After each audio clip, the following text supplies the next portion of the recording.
Hello everyone, hope you're all doing well. During the past many months, I guess this seems to be the way I start the videos these days.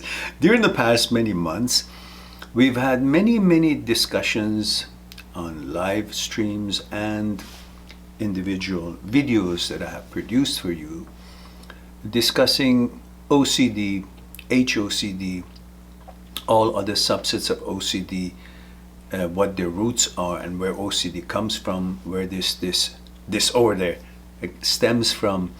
And we've discussed in a specific HOCD, homosexual OCD, meaning the thoughts of homosexuality that comes to the mind of a heterosexual, and the heterosexual suffers because that is not what they find relevant or they find interesting to them, and that is something that is making them feel uncomfortable. So we've discussed about this topic in different tangents. And the main question here is that what mechanism is there that makes you believe that a thought showing up in your head is equal to an actuality of something? I mean, you have no problem with when you have a feeling or a thought of, oh, I want to kill him.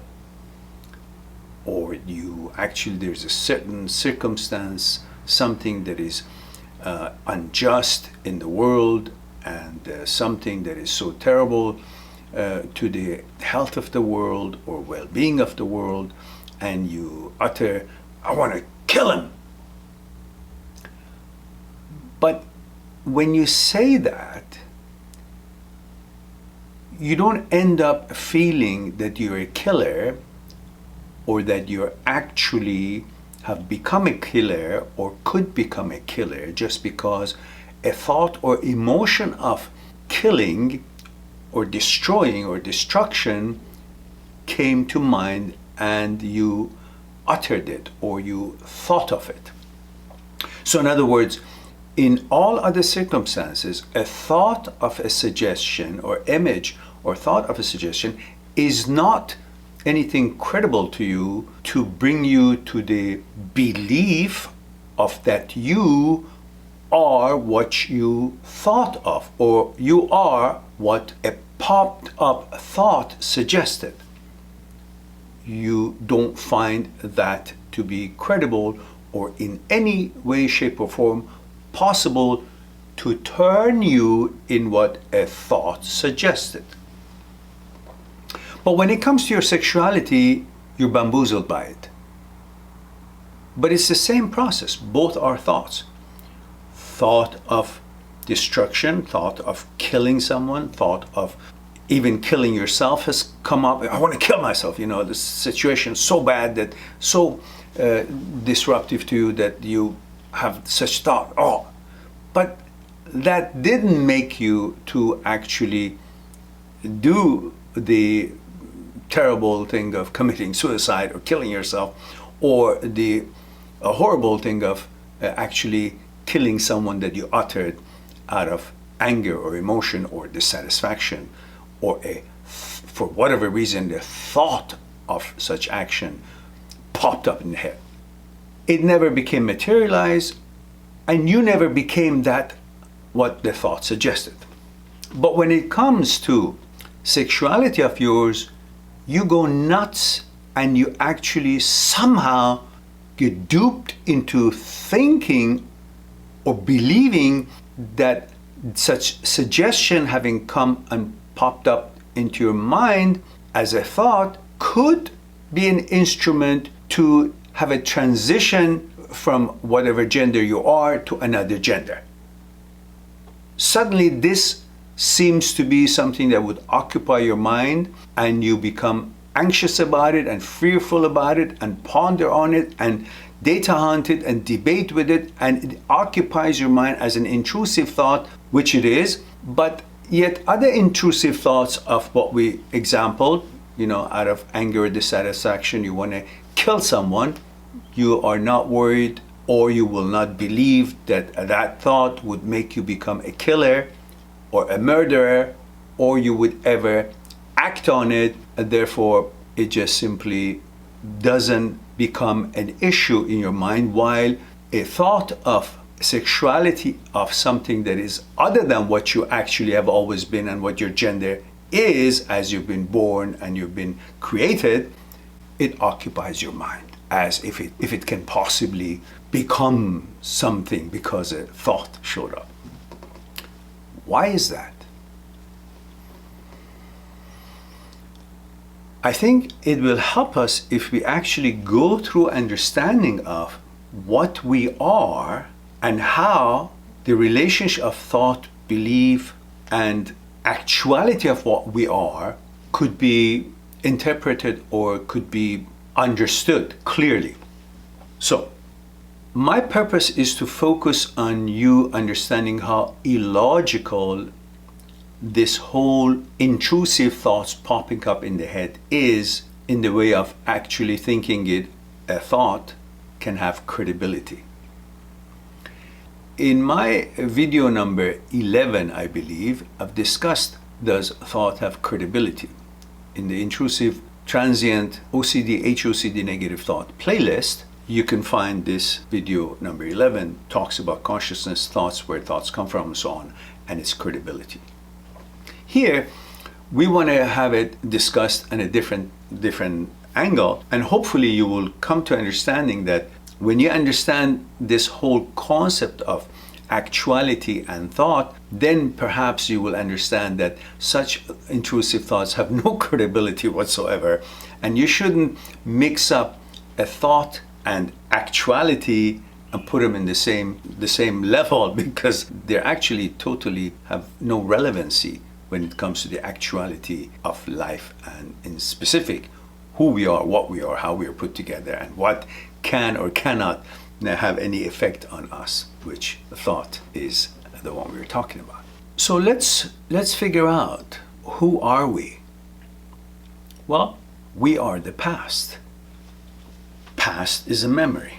We are the past, and past is recorded in the memory, because that's what we are. We record things 24/7. We record things. We record everything that happens in our life, but before we record it, we have to focus, what is it that we are recording?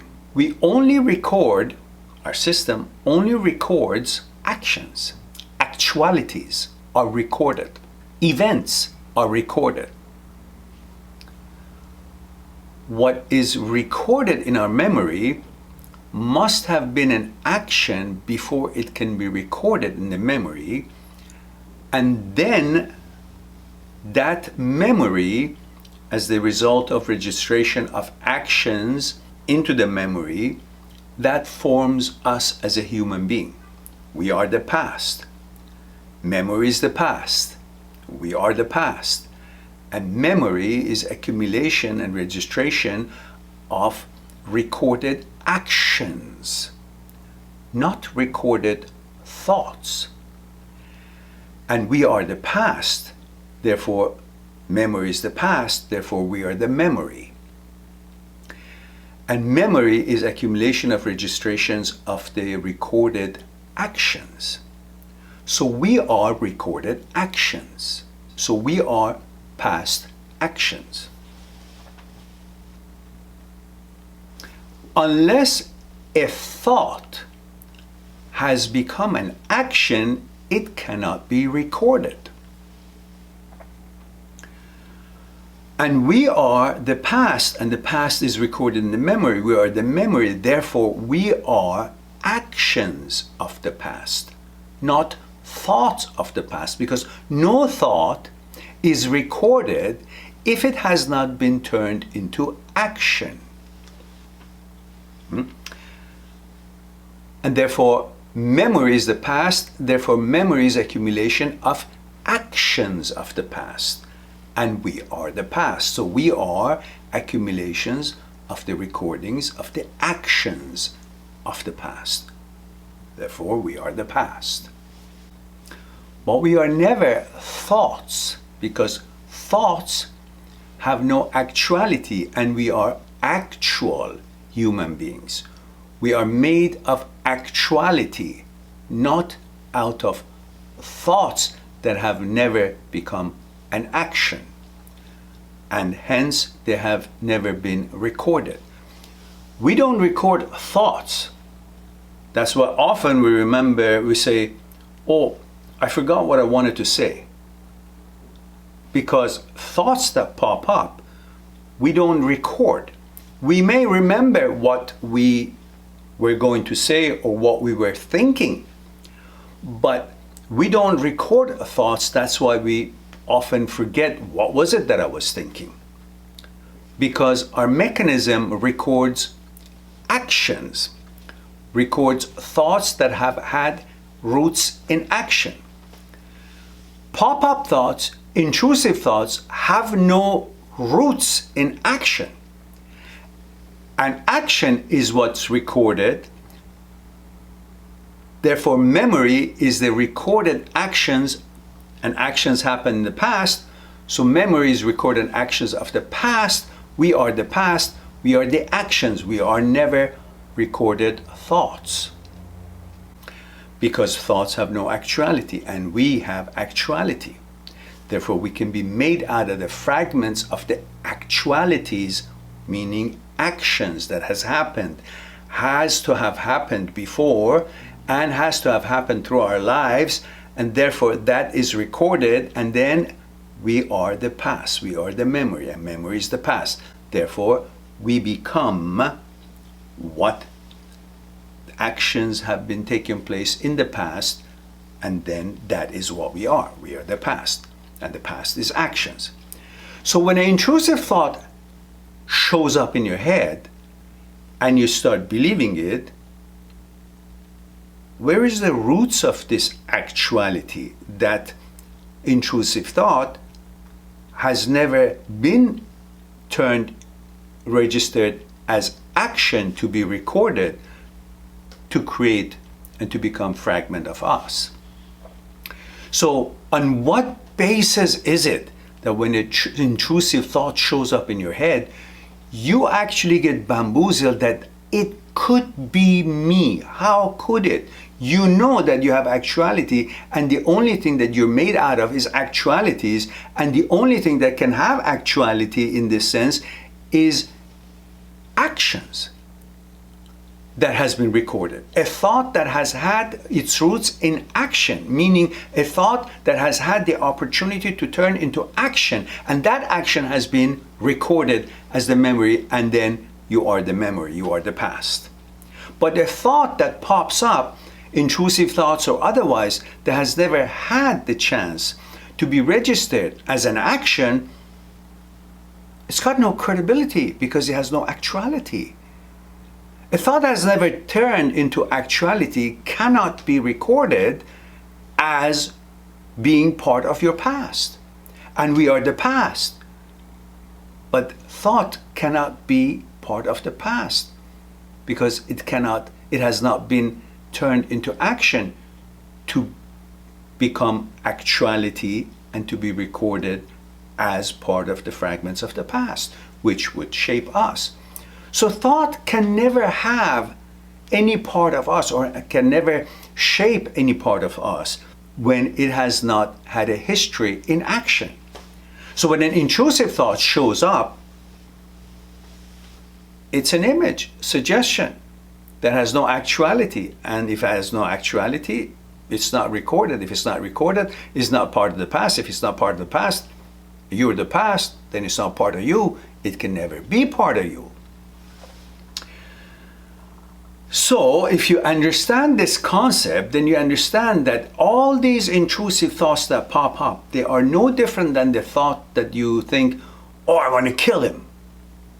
But that doesn't make you think that, oh, you will actually become a killer, or you are a killer, or you could be a killer, because you never have allowed that thought, suggestion to turn into action. It has no root in action, then you know it doesn't. You know it's got no credibility, therefore you have no doubt that you are not a murderer, you're not a killer, because that thought has never turned into action. Therefore it cannot be part of the accumulation of registered action recorded in your name making you to be who you are. So if that cannot be, and it's only a thought, the rest of the pop-up thoughts and intrusive thoughts and show-up thoughts and suggestions is also has the same validity of being nothing but thoughts, not a reality, not an actuality, not part of any recorded action, and hence not part of the past, hence not being able to be part of you or ever become part of you, because it never had a chance to be an action to represent a recording based on action, rooted in action, which would be the past, and you'll be the past. Therefore, it is never you, never can be you, because it has no actuality. It has no truth to it. It's a suggestion. And if that's the case, if suggestions were supposed to be us, well, I can think that I'm a car, but I'm not, am I? But I just thought of it. But it has no actuality, does it? Or I can think I have $10 million in the bank, but I don't. But I just thought of it. But thought is not an actuality. It has to have an action. A thought has to turn into action for that action to be registered and recorded in the memory. You are the memory. You are the past. And past is only becomes memory when it has had an action. Therefore, all these thoughts that have had no action cannot be part of the memory, because they have never had an action to be part of the past, and they could not be registered in the memory. Therefore, they can never be part of you, because you are the past. And so all these things that you have put into a memory either have had an action, and they can be considered the past, and we are the past. And if they don't have an action, they're just thoughts, like any other thoughts that comes to your mind, whether you're a horse, or you have $10 million in the bank, or you think that you want to kill someone, or you think that, I don't know, you are the best pilot in the air ever exist, but there are no actions to back it up, so it has no credibility whatsoever. And that's what I want you to focus on, that thoughts have no credibility unless they've had a chance, or they've been turned into action, and that action is what is recorded in the memory, which forms your past, and you're the past, and you are what that action in the past has been. And all these intrusive thoughts have no backing of any action. Therefore, they have no credibility. Therefore, stop thinking about it, or being worried about it, or creating anxiety into yourself, because they have no existence. They're just puff in the air, and you should treat them as that. I'll talk to you soon.